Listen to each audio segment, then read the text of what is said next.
welcome you to our talk show Rubaroo. And today we are here with our guest, Professor Dr. Ravinder Rena, who is a profound academician and e-scholar of writer, economist, and a motivational speaker with 32 experience in teaching and researching in Asia Pacific, European, and African continents. We welcome you, sir.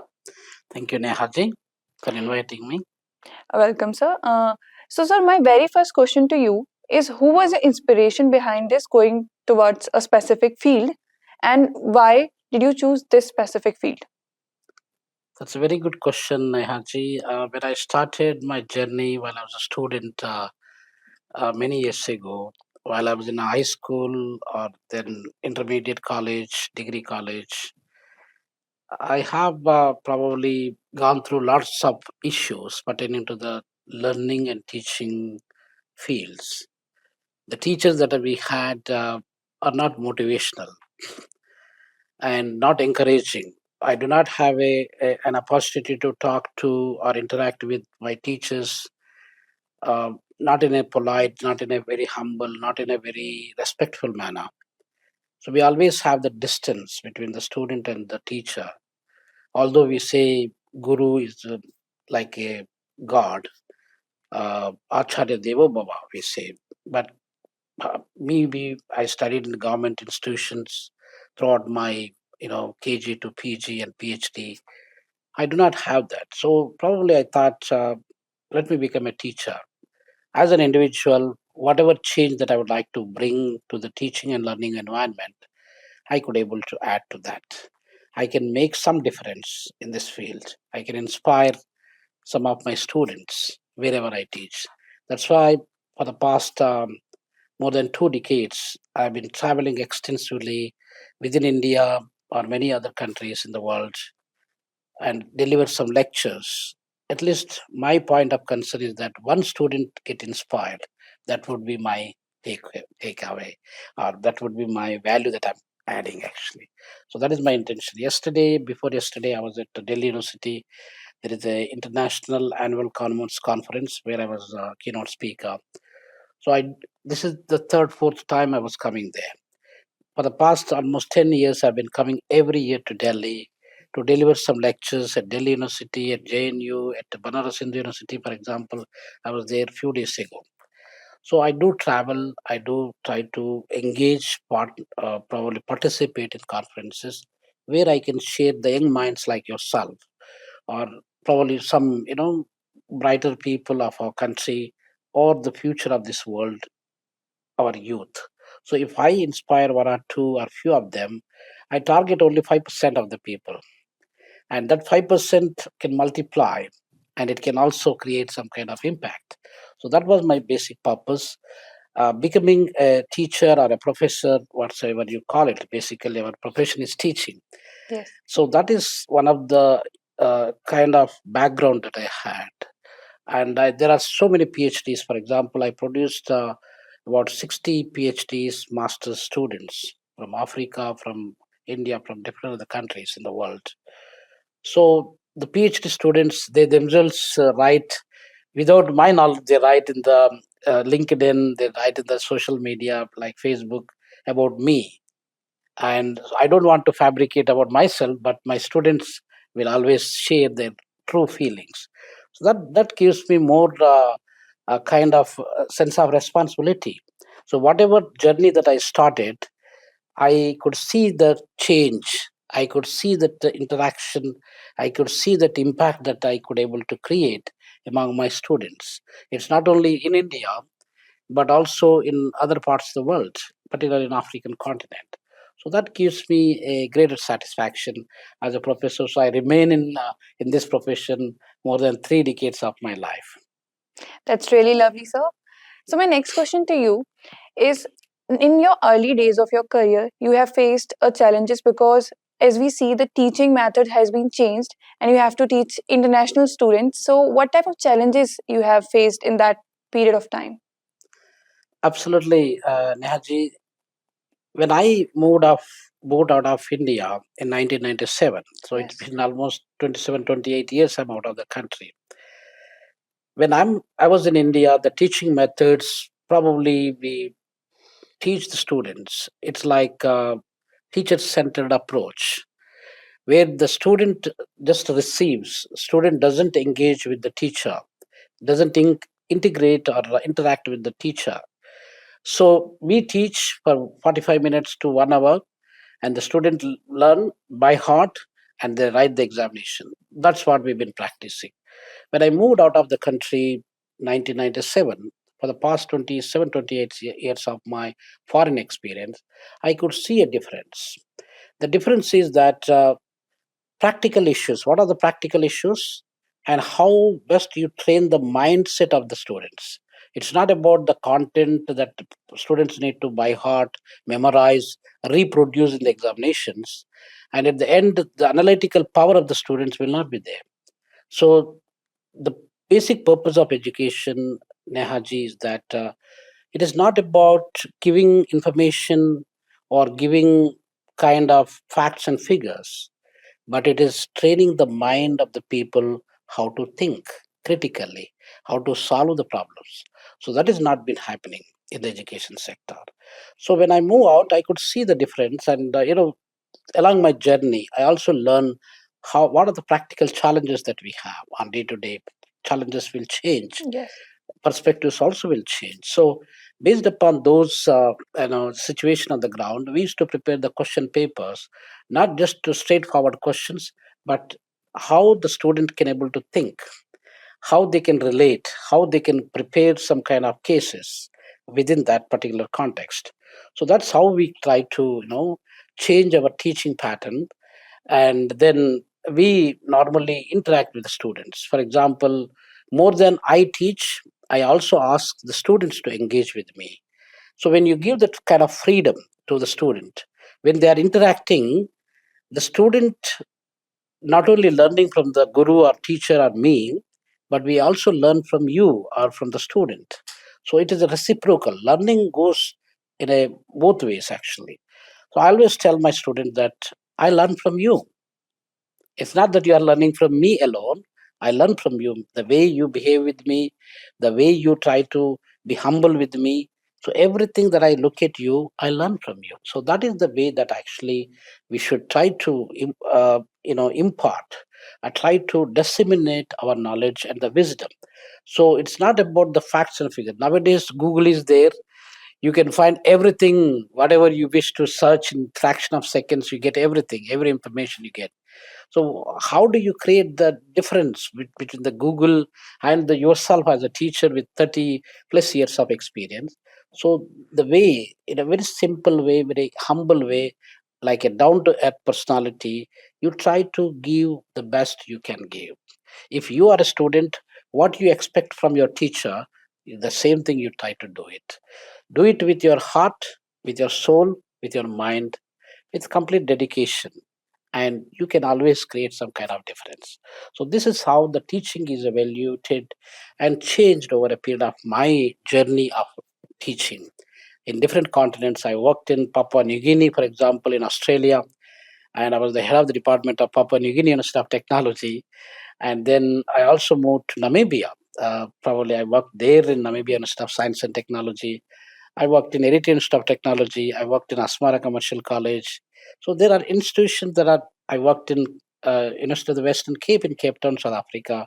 I worked in Northwest University in South Africa. I'm currently working at Durban Institute of Technology. I'm also at the Cape Peninsula University of Technology as a visiting professor or adjunct professor, and I also work in St. Petersburg State University in Russia, which is the oldest in the country and one of the oldest in the world. I also work currently at the RUDN University, which is basically they say People Friendship University in Moscow, Russia. So in that university, for example, there are 156 countries students are learning. That is the only university in the world where you represent almost major portion of the countries in the world. About 70% of the country's students they learn there. So I got an opportunity to teach there, to teach those students. For example, last month, not long time ago, last month I was there in Moscow, and I was also invited guest to one of their international conference on the science technology between Africa, BRICS, and Russia. So, and I also teach the student. So these are the things that are being changed. I never expected myself that I could go this far around the world, because I come from a very humble background. My parents were farmers. I'm also farmer myself, from a village, small village of Telangana state, Errabilli village. It was in Karimnagar district. It then became Anamkonda Varangal district. So that was my kind of place where I come from. P.V. Narasimha Rao, our former prime minister, also come from the same area actually, because Yes. his mandal Bhimderpalli and my mandal is also Bhimderpalli, because his village Vangara and my village Errabilli, they are about 10 kilometers far from each other. So that was my background, but I could able to sail through in this journey of my teaching and learning for the past 3 decades of my experience, because of the people, because of the circumstances, because of the countries that I went through. I learned a lot. I also disseminate. And to be specific to your question, the challenges that I also encountered, Nehaji, is that Yes, sir. language is a problem. For example, while I was in Russia, not even 8% of the people in Russia, they speak English. I'm gonna Youngest ask you about that, the language barrier language is here. one of the key Exactly. barriers. And youngsters like yourself also do not speak. If I lost the way while I was going to any place, and if I lost the way, I wanted to go to this place, can you assist me? They said, they don't even talk anything. They said, no, I don't know. So that's the language problem. In Russia, I was in Brazil, I learned one word, that obrigado. In Portuguese, obrigado means thank you. So I learned probably in Russia, pasiba, that means thank you. So these are the things I used to use Google Translator, and fortunately, my students at the master's and the PhD level, they speak English. They may not be speaking perfect English, but they do speak English. At least they understand me.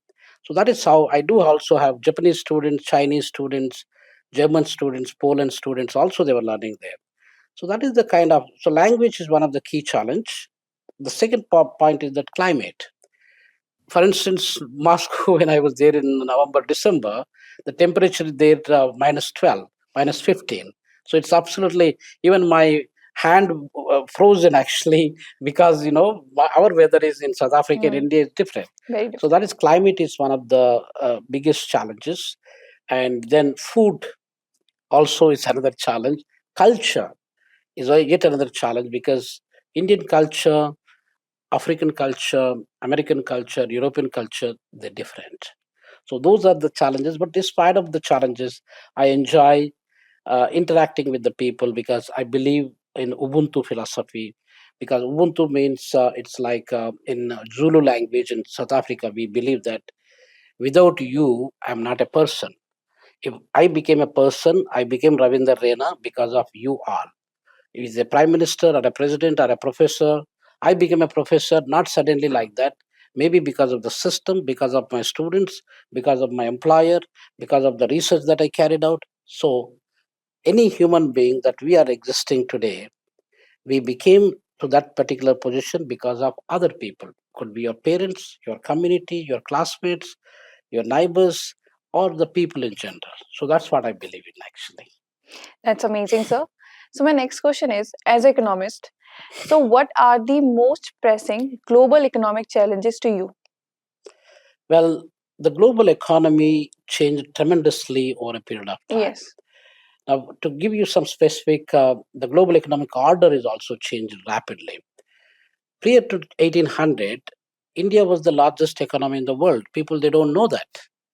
And even we Indians, we do not know that we were the largest economy in the world once upon a time, not long time ago, about 220, 230 years ago.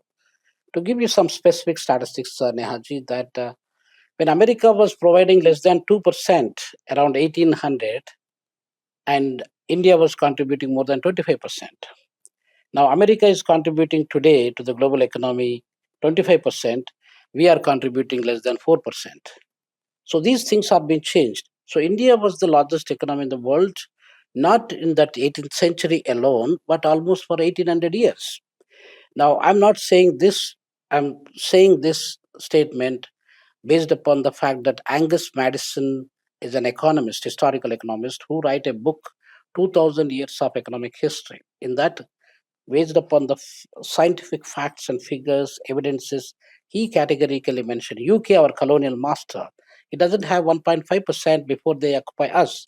They have stolen more than $44 trillion from our economy. And then they build London or they build whatever other cities in that manner. So these are the changes that are occurred. That means the largest economy in the world is India and China for many, many centuries. Then the tables are changed towards America. America became largest economy in 1871. So for the past 153 years, America is the only country in the world which has become always largest. Of course, now China, there are radical changes are occurring in the global economic structures. China was nowhere in 2010. Now in 2023-24, China became second largest economy in the world with about 19 trillion, 18.6 to 19 trillion dollars contribution. And whereas America became first largest economy with about 25 trillions. So let's say, for example, our economy is about $100 trillion. Now America contributes 25 trillions, China contributes close to 19 trillions. We Indians contribute about 3.6, nearly $4 trillion, and then that made us to be the fifth largest economy in the world. Now, other masters like Japan contributes less than 5 trillions, Germany 4.2 trillions, and so on. So this is what is happening in the. But there are lots of global economic challenges. When you take the economy, global economy, for example, top 10 countries, including India, like we have Canada, we have Australia, we have France, we have Germany. So these are the only top 10 economies in the world. They contribute almost 80 to 85% of the global income. Whereas other part of the world, we have more than 200 countries in the world, for example. The other part of the world, they do not contribute 15% of the global income. That is not fair. That is absolutely paradoxical. And it's not going to take us a longer way because we can create more problems with this kind of economic structures. The economy, we, of course, we cannot assure that we can make a perfect economy where all the people are equal, all the rich and poor, there is no difference. We cannot do that. But if we create more economic disparities, in economics, we say Gini coefficiency rate. Now, Gini coefficiency rate, the economic inequalities are widening between the people. Let us take India, for example. Within India, we have few top 10 rich people in the country, like Ambani, Adani, and maybe Shivanadar and, Savitri. And those are the people, the Jindal group and so on and so forth. So these people, they became 10, and we have 200 billionaires in the whole world, whereas America has got 800 plus billionaires, China got 400 billionaires, and so on. So out of 2,600 billionaires in the world, India is, the number is growing, but growing at what rate, we need to understand this. We are creating barricades and barriers between the poor and the rich. The rich is becoming richer and the And the poor poor is is becoming becoming the poorer poorer at the cost of the, economy. at the cost of what is happening. Rich is becoming richer at the cost of the poorer. That is not going to be helpful. Now, in terms of Gini coefficient rate, we are increasing actually. We used to have 0.30 in the scale of 0 to 1. If we take, or 0 to 100, if we take, we used to be 0.335, like that. Now, the economic disparity in India is increasing. 1% of the people in this country is getting more than, let's say, about 60% of the income. That is not going to be good actually. So therefore, this is the key challenge we need to think about. There are a lot of other economic disparities are not at all good. We need to, the tax system, the fiscal policies, the monetary policies need to be continuously reformed and adjusted. That's why Modi ji says that we need to achieve something, you need to reform, perform, and also transform. So those things are needed actually. So the challenges remain. We are talking about poverty, global poverty. Who are the people contributing to the global poverty? It is we. We, India, fifth largest economy. We are the largest poor people in the whole world. More than 250 million people from our country, unfortunately, they considered to be below poverty line. That's not a good reflection. So these are the things need to be addressed actually. Now we wanted to achieve Vikshit Bharat or Amrit Kal by 2047. So that is the major point. We need to address that actually. Okay, sir. So, as the technology is growing rapidly all around the globe, so do you think the technologies like artificial intelligence, how will they shape our future economies? Well, things when I was a student, Nehaji, that I'm not Yes. techno kind of person, because when I see the computer, while I was doing my master degree, we used to have a computer laboratory at Usman University, Hyderabad. While I was doing my master's at Arts and Social Sciences College, I used to go to the computer lab just to see the computer, how the computer looks like from the window. I didn't even have the chance to touch the computer. That was MS DOS computer with 32 MB capacity. Now, 32 MB capacity, if you take a picture with your smartphone, you can even get more than 50 MB picture actually. So that is the kind of technological change that are rapidly occurred. So not long time ago, about 30, 33 years ago, and I never even had until 2000, 2004, 5, I don't have a chance to get the laptop. While I was working in foreign already, we do not have the computer access. So, particularly for the past 1.5 decades, there are radical changes that occurred. We are talking about artificial intelligence, Yes. machine learning, deep learning, cloud computing, robotic technologies, uh, data mining, and big data analytics. So many things are chat GPT or probably Gilboards. So things are being changed radically. This will create a lot of turmoil in the whole world, Nehaji. The turmoil that is created, particularly for the past 2 3 years, if you look at, close to 90 million people they lost their jobs. So that would be having a detrimental effect on the employment.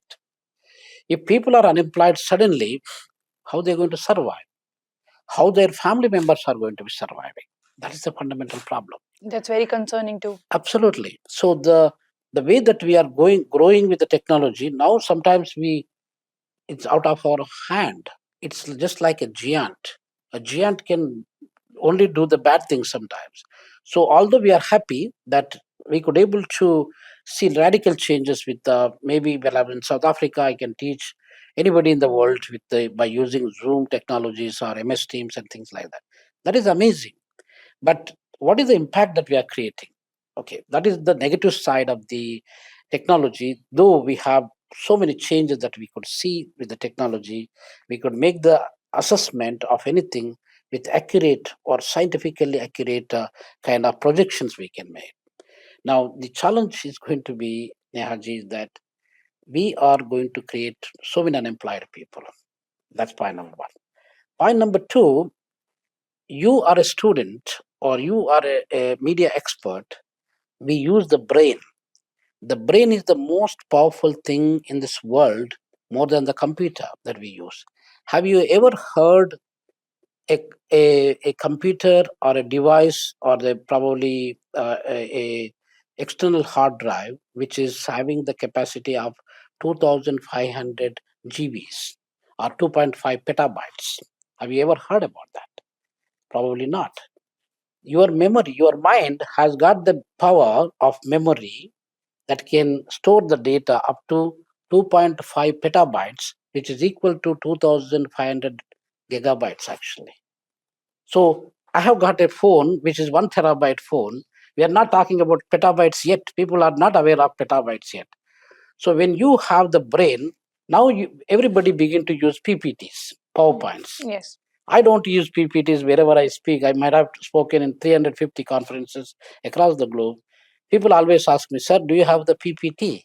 I said, "No, I don't use PPT. I'm allergic towards PPT because I believe that the PPT you can use when you don't have a point. PowerPoint is meant for the people, those who do not have points. You can prepare the PPT. I can read it for you, read it for everybody, pretending that this is my PPT, this is my work that I'm doing. So that is not correct. You speak, you as a professor, you are an expert, you are a scientist, you speak with your scientific facts and figures and your knowledge and your wisdom. But you cannot simply depend upon the PPT. So I believe that my mind has got little power. It can offer some points. So my mind is a better PPT than the PPT that we use. So sometimes the power is gone. Sometimes there is a technical glitches with the, whatever the technology. You can't able to speak.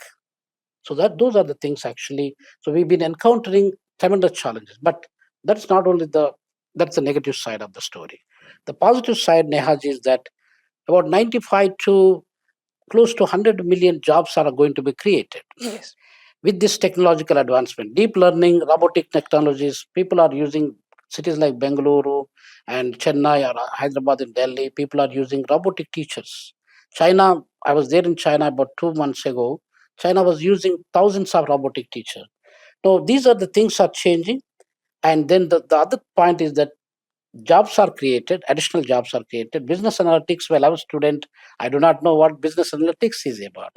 Data, data kind of, data analytics also we do not know. So these are the things, new jobs are created, but people of my age group or maybe elderly people with baby boomers and Y category people, they cannot able to do the jobs actually. So you are creating a silver line, you are creating a digital divide between people. Those who do not know technologically, they are out of the game, and you are creating jobs only for certain categories of people. What about the other people actually who are not technologically advanced? So these are the challenges that are created by the technology. But let us, all these scientists that we have, India is advanced so much in terms of the computer and ICT developments. Our scientists, probably 35 to 40% of our scientists working in Silicon Valley, wherever, even South Africa, there are hundreds and thousands of Indian ICT experts are working there. You go to Europe, there are Indian experts working there.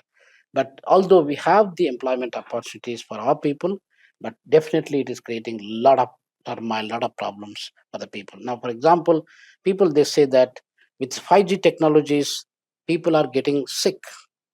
The fertility among the women and men is declining, so this is going to have a detrimental effect on the humanity actually. Human beings are not becoming human beings when we see each other in the train or in the bus and when we are walking. Nobody looks at you, nobody greets you, nobody smiles at you because we become like machines. Because we are working more with the machines, not with the people anymore. So these are the things that are going to be changing actually. Yes, sir. So my next question is to you. After the pandemic, we have seen change. A lot of different methods had adapted in the teaching industry. We saw like Zoom calls, uh, work from home. The teachers used to teach the students after the pandemic. So, what type of you think, was it good or was it bad for you? Well, I believe always, Nehaji, that the physical interaction always makes huge difference. I, as a teacher, because in our philosophy we believe that Matru Devo Bhava, Pitru Devo Bhava, Acharya Devo Bhava, and Atithi Devo Bhava. So when we respect mother, father, and teacher and the guest as a god, we need to have a physical presence. The physical, I've been to many conferences virtually. I was speaking to a conference in Japan virtually. I was speaking in a conference in Pakistan and many other countries, UK and so on. So I spoke so many conferences virtually than physically, let's say, for example. But I don't remember who is the person who organized the conference. I don't remember people, those who asked me questions. I don't remember the people who participated like a co-speakers or keynote speakers like me. So I believe that the physical thing always makes some impact. When you look at person, because sometimes with the Zoom technologies, people they put their as if they are online. They may be sleeping, they may be in the kitchen, they may be in the bathroom. We do not know. We do not have a control. So therefore, even while I was also teaching during the pandemic, I was teaching my students at Northwest University and other institutions. People they do not grasp when you teach the the way that you disseminate your knowledge and the way you teach, it will not be that much effective. But when you are in the classroom environment, when you teach face to face, that will have a significant impact. So therefore, although work from home became normal, but though we will try to reduce the transport cost, we'll reduce the office spaces, we can give some kind of benefit of doubt to the employer, and we can try to reduce some kind of issues and challenges between the boss and the employee. Those things could be there. What type of research topics currently that are very excited to you and you wanted to make a research paper on that? That's an interesting question, Haji. I published probably more than 175 articles in scientific peer reviewed journals across the globe. And I also published more than 60 book chapters in edited books. I published more than 10, 12, 13 books. Some of them are edited volumes. Even this year, I published two books. And last year also, I published by Springer Nature and Routledge, Taylor and Francis. That kind of popular publishers I published. So the things are changed. We were publishing, we were only thinking about traditional ways of doing research, but things are dramatically changed. Now, like you asked me a question, that artificial intelligence or the technological advancements, without technology, you cannot teach. Without technology, you cannot do the research. Without technology, you cannot find solutions. So, therefore, technology become an integral part of our research nowadays. Although when I never studied computers in my life, until now I'm 54, 55 years of age, I never studied computers, not even 1 hour or one day. I go to a class and learn. I learn myself the computers. So when I'm learning and doing, then I could understand that. So what I been changing myself. I used to do a lot of research on economics of education, financing, cost recovery in higher education. That was my even PhD topic. And I did a lot of research in human capital development, uh, growth and the finances of education, expansion strategies, and so on and so forth. SMMEs, for example, I was doing a lot of research on small, medium enterprises. Now I'm shifting my focus. I'm using AI technology, although I'm not an AI expert, but I do combine with some of the colleagues who are specialized with the AI technologies, computer technologies. I combine with their skills and me an economist. I'll try to. For example, there's one book that we are busy finalizing it. It is the impact of artificial intelligence on circular economy. Circular economy is a new area of research, and we have got AI technologies on the business analytics actually, and AI technology in higher education. So using AI technologies and different other areas, traditional areas, we are trying to explore. So that's where the current trend is actually, going with the research. I do supervise quite number of PhD students and master students as well in line with those topics. Okay, sir. So we're talking about research. So any research article or that or any memorable experience in regarding this field that you want to share with us and to our viewers? Well, I also didn't tell you that I've been the editor in chief of several journals across the globe. I was the founder editor in chief of a journal, International Journal of Education, Economics and Development, that was published by InterScience UK and Switzerland. I served there for about 8 9 years as a chief editor, and that is a Scopus Index journal, which is our Indian scholars are scholars across the globe. They are more into the Scopus Index publications, and is also ABDC listed journal. And I also serve as a associate editor of the Bottom Line, published by Emerald UK, which is the top one journal, top 2% of the journals in the whole world. And we have Q1 category. That is, Q1 category is the highest ranking journal in terms of scopus. So I served as even African Journal of Innovation, Science, Technology Development. I was also associate editor there, and now I am currently editor in chief of Indian Journal of Business and Economics, Indian Journal of Financial and Economic Issues, Indo Asian Journal of Accounting and Finance. So these are the journals I am chief editor, and I serve more than 40 journals across the globe. All my life I spent for the research, publications, and things like that. So I could see the trends that are coming from different countries. Everybody is focusing. For example, empirical studies. We as editor, instead of qualitative, just copy paste and change few words here and there. We don't encourage that. What is the originality? What is the value that you are adding? What is the novelty that you are going to create actually through your research? What is your contribution? Whether you are having any novelty or originality in your methodological approach, the way that you are trying to analyze things, or the way that you would like to contribute for the policy changes. So that's how we see the kind of before we accept the publication, that we advise the scholars that you address this. If you address, these are the things that we want to you to revise, then we are ready to accept those publications. So things are been changing drastically, although plagiarism became a basic issue across the globe, and that is not a good reflection. So we all try to apply our mind. When you have a beautiful mind, that I told you, our mind is powerful. Use your mind.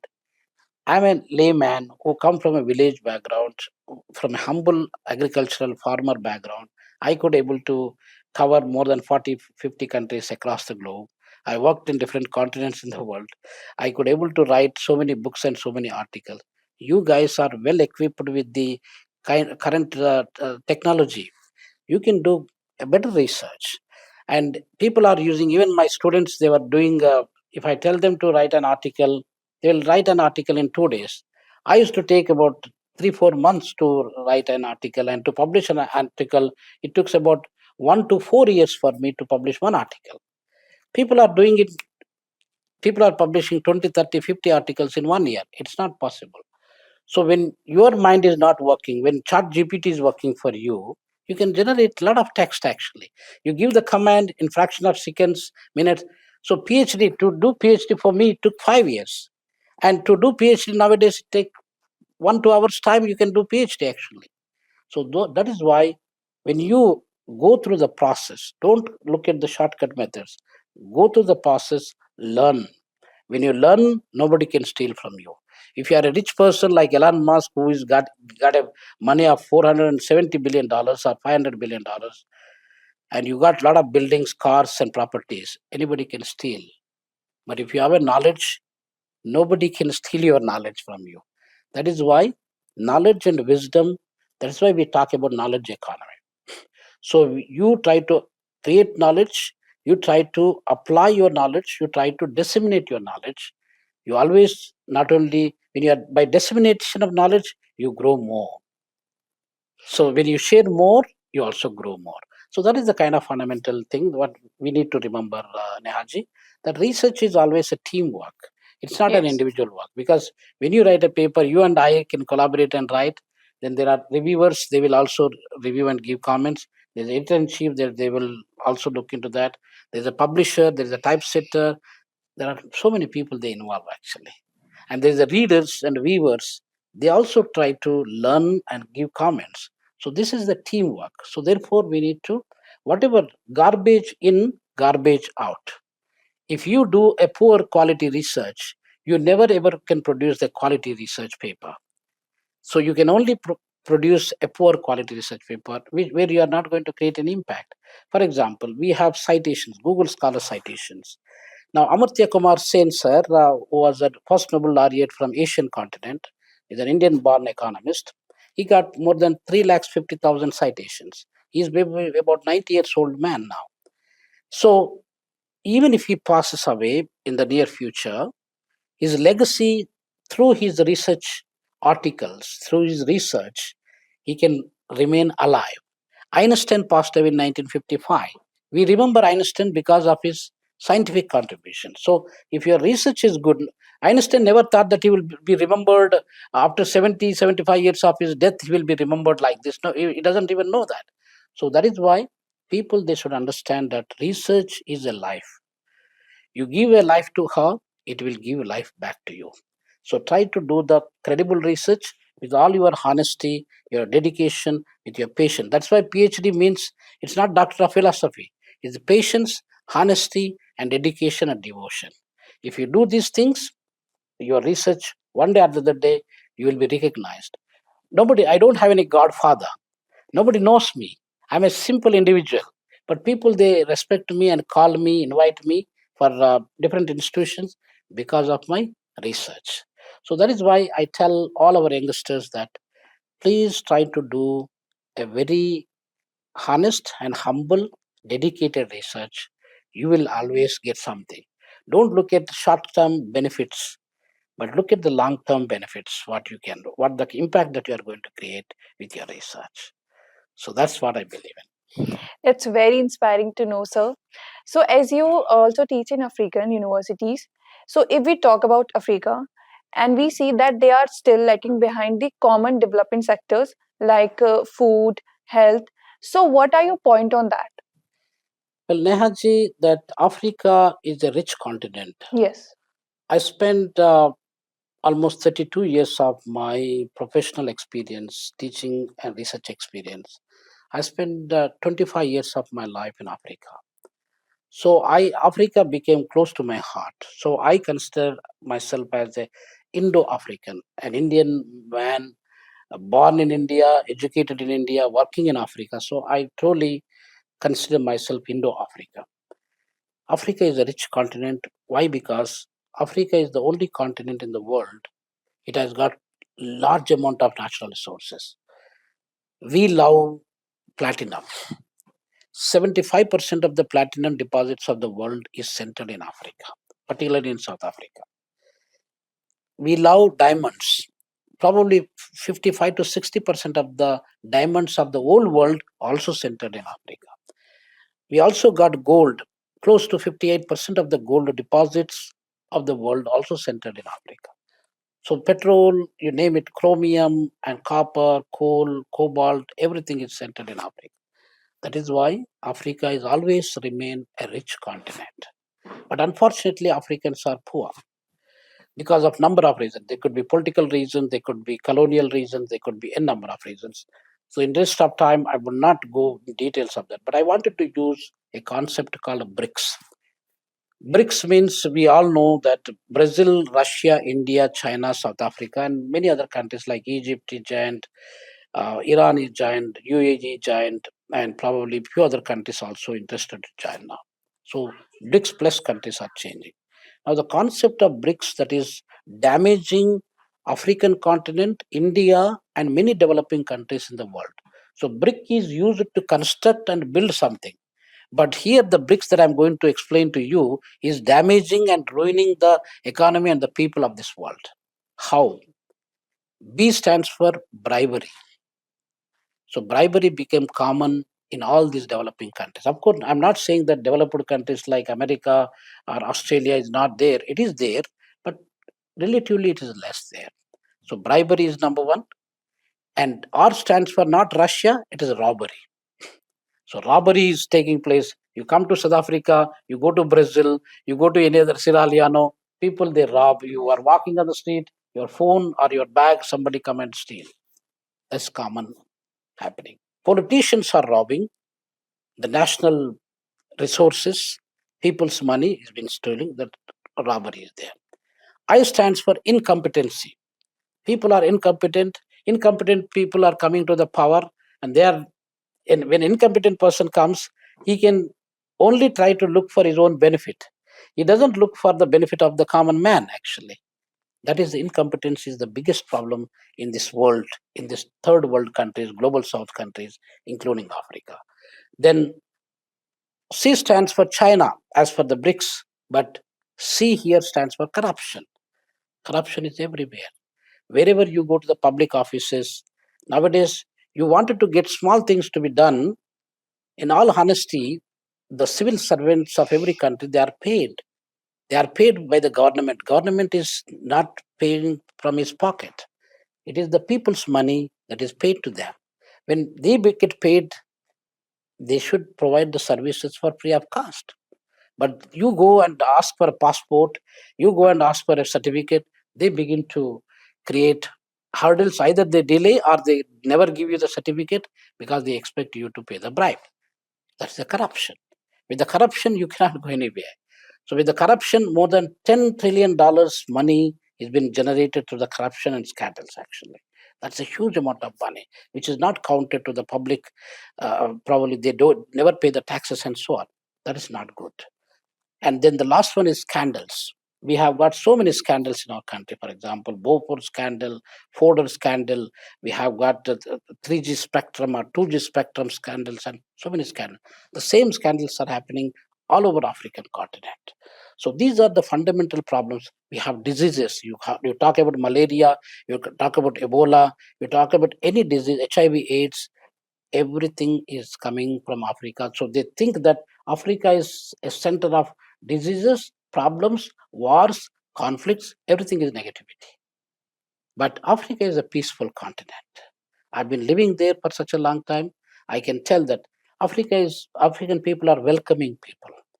They welcome, because we all should remember that, Nehaji, that our origins, whether we are Indians or Americans or Chinese or whichever country we belong to, we all belong to Africa.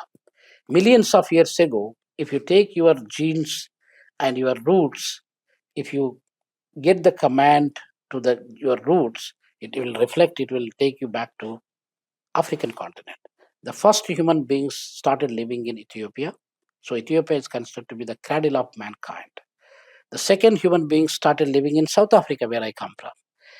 The third human beings were living in Morocco, actually. So these are the three countries are centered or located in African continent. So whether we look brownish, pinkish, blackish, or whichever color we look like, we are all Africans. So that is what we need to realize. The future of this world is in the hands of African continent.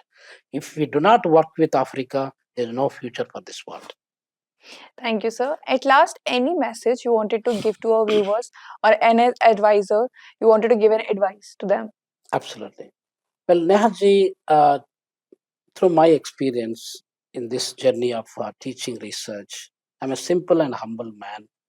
I wanted to give some small message to our youngsters from India, the other people, whoever watch this. The message is that 3D principle.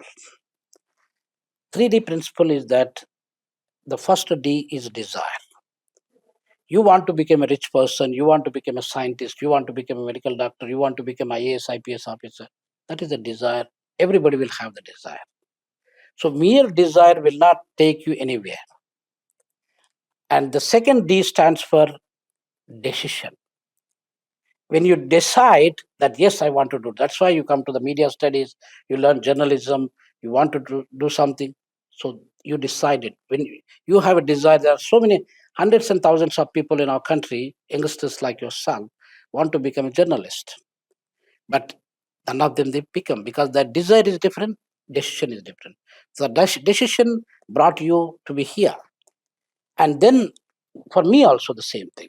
If I'm having a desire to become a professor, I cannot become a professor. I cannot become a rich man by having a desire.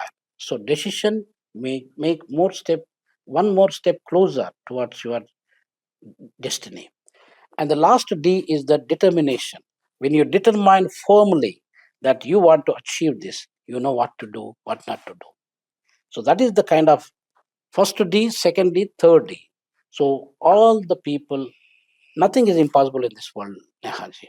Everything is possible. As I told you, my own life experience, all the great people that we see in this world, they always have humble beginnings. Whether you talk about Nelson Mandela, the father of the nation of South Africa, whether you talk Mahatma Gandhi, whether you take Narendra Modi ji. Narendra Modi ji was selling a cup of tea as a tea seller on the street. Nobody thinks that he could become a prime minister third time. So all the great people, even Barack Obama, he was also raised by a single mother, had a lot of difficulties in his life. So every great personality that we see, they have humble beginnings. If you are coming from a humble beginning, I know a lot of our people. I met a few students yesterday. They are saying that their parents are laborers and things like that. Doesn't matter. When your parents are labor today, you should not become a laborer tomorrow. That is why Bill Gates says that if you born poor, there's nothing wrong with it. That is not your problem. If you die poor, that is your problem actually. So therefore, we have 24 hours time. Whether you have 24 hours, Dr. Sandeep ji has got 24 hours, Prime Minister has got 24 hours. We all have 24 hours. But what do you do in this 24 hours? How do you plan? How effectively and efficiently you do things for your future? That's what determines you. The last message I would like to give to our youngsters, that as I told you earlier, that your parents are the first God and Goddess. None of us see the God. We believe in Christianity, Jesus Christ. We believe in Hindu Ramas and Krishnas, Bhagwan Shiva and Brahma, Vishnu, whatever the gods that we believe in, Lakshmi and whatever the Sai Babas and things like that. none of us see the God actually. It's only our belief. Allah's belief, it's a belief. So we only see our true gods are your mother and father. Try to respect them. Don't ever disrespect your parents. You respect take the buildings, even if you are in a great trouble, economically, socially, whichever way. Try to respect your parents. When you respect your parents, that positive vibes will always be different. So, with this message, I'd like to tell you thank you very much for inviting me, Thank you. and thank you very much also for the Sandeep Marva Studios, and thank you very much for all your institution. Thank you, Varana. It was such a warm for it was such a gratitude for us to have your interview. Thank you so much for your sharing your journey and the insightful session about economies, researching and teaching profession. You're watching MSTV. We'll be back with another episode on Rubaroo.